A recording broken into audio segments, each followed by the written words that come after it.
Hi guys, welcome to the channel. In today's video, I'm going to show you how you can generate an OpenAI API key. Before getting into this video, must subscribe to our YouTube channel and click on the bell icon.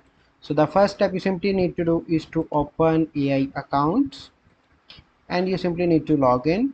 So let me log in into my OpenAI account. Click on login.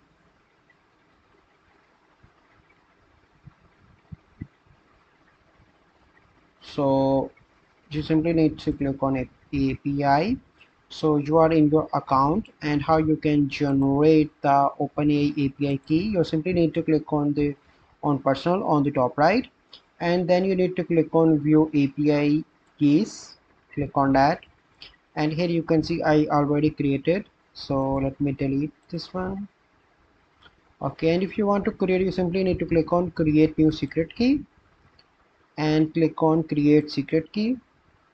So you can see that your key is created, and you must save the secret key somewhere safe and accessible. For security reason, you won't be able to view it again through your OpenAI account. If you lose this secret key, you will need to generate a new one. So if you want to save on your PC, you simply need to click on this and save this key in your PC, because you are unable to see that key again here. Okay, so then you need to click on done.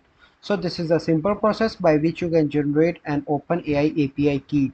So I hope you find this video helpful. If you find this video helpful, must like this video, subscribe to our YouTube channel for future videos. We'll see you in the next video. Thank you. Have a good day.